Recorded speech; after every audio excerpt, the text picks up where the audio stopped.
안녕하십니까. 유나타증권에서 증권보험 담당하고 있는 정태준입니다. 오늘 증권업 4월 먼슬리 자료 작성해서 말씀드리도록 하겠습니다. 글로벌 증시 급락 영향에 대한 분석이고요. 크게 과거 사례 비교, 사업보험별 분석, 그리고 1분기 프리뷰로 구성이 되어 있습니다. 과거 사례부터 말씀을 드리면 증권업의 합산 순영업 수익이 이 감소를 했던 사례가 이제 그 과거에 2008년 금융위기라든지 2011년 유럽 남유럽 신용위기, 그리고 2013년 테이퍼 텐트럼, 그리고 2015년 위안화 환율 평가절하 정도가 있는데요. 근데 이런 사례를 비교해놓고 봤을 때 이번에 증시 급락 사례는 2011년 남유럽 신용위기 때와 비슷하다라고 판단을 하고 있습니다. 일단 증시 급락 폭이 채권의 가격 낙폭보다 크고, 그리고 브로커리지는 호황이기 때문인데요.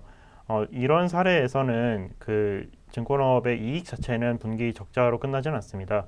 그러니까 2011년 때는 그랬었는데, 근데 이번에는 분기 적자가 예상되는 증권사가 몇 개 보일 것으로 판단을 하는데요. 그 이유는 파생결합 상품에서의 자체 해지 손실이 과거보다 클 걸로 예상이 되기 때문입니다. 그게 이제 잔고가 증가를 함에 따라서 거기서 이제 발생하는 손실이 좀 더 커졌다고 이해를 하시면 될 것 같고, 근데 이제 그걸 이제 사업 부문별로 좀 자세하게 말씀을 드리면요.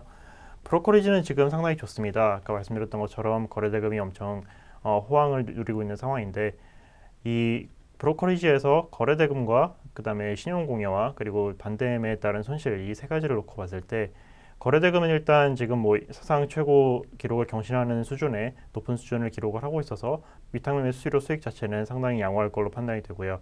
그리고 지금 신용공여 같은 경우에는 이게 3월 중순까지는 높은 수준을 유지를 해왔는데 3월 말이 되면서 반대매가 급격하게 들어가면서 좀 많이 밀린 모습이 나타납니다. 근데 일단 평전 자체로 봤을 때는 이자 수익은 평전을 기준으로 들어오기 때문에 전분기 대비해서 오히려 증가한 그런 양상을 나타내고 있기 때문에 브로커리지 이자 수익 자체도 양호할 걸로 전망을 하고 있습니다. 대출 채권 관련 손실 같은 경우에는 이 반대매가 들어오면 거기서 이제 손실이 나는 게 아니냐, 증권사가 뭐 이런 우려가 있을 수가 있는데, 그렇다기보다는 일단 증권사에서 하는 신용 같은 경우에는 그 증거금 비율이 상당히 높기 때문에 거기서 이제 뭐 추가로 손실이 발생할 가능성은 상당히 제한적이고요. 뭐 과거 사례를 놓고 봤었을 때도 뭐 그렇게 2008년 같은 경우에는 제출채권 관련 손실이 크게 늘었었는데, 그건 이제 그 리테일 쪽이라기보다는 그 회사 자체로 들고 있는 대출채권 쪽에서 많이 손실이 났다 정도로 이해하시면 될 것 같습니다. 그렇기 때문에 뭐 브로커리지는 좋다라고 요약할 수 있고요.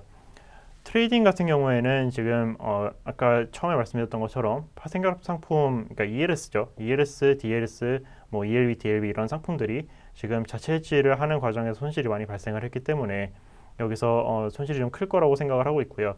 PI 쪽, 요즘 이제 좀 커지는 주식운용 PI 이쪽에서도 손실이 났을 겁니다.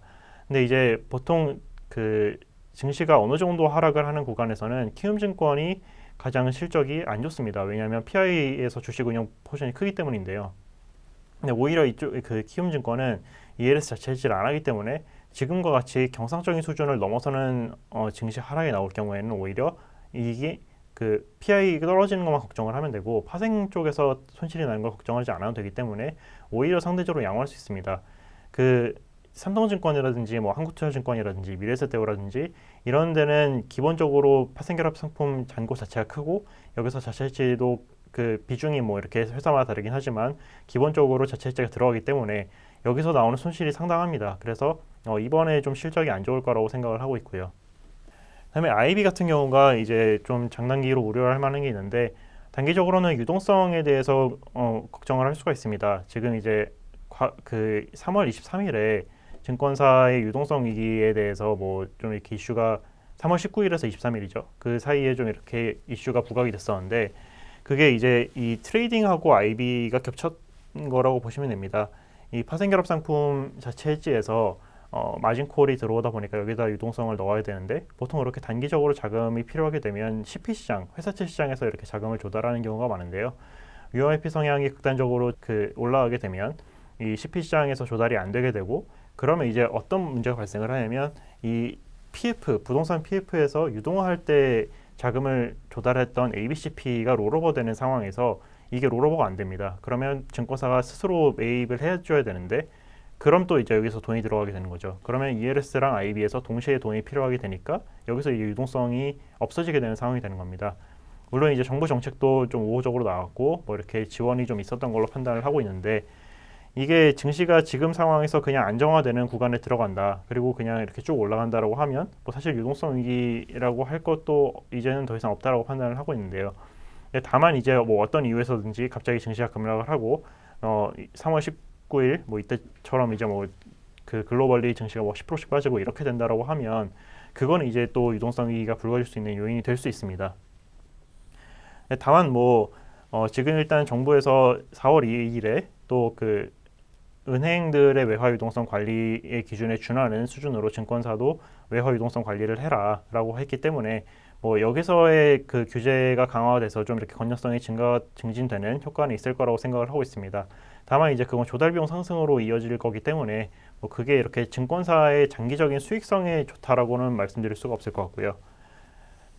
그리고 이제 1분기는 뭐 위에 말씀드렸던 것처럼 트레이딩 쪽에 손실이 많이 났고 IB도 뭐 저렇게 롤오버가 안 되고 CP 시장이 뭐 둔화가 되고 이러다 보면 신규로 하기가 어렵기 때문에 결과적으로 이익은 별로 안 좋을 겁니다. 그래서 1분기 저 커버리지 6에서 합산 1분기 이익은 전년 동기대비 82.4%, 전분기 76.4% 감소를 예상을 하고 있고요.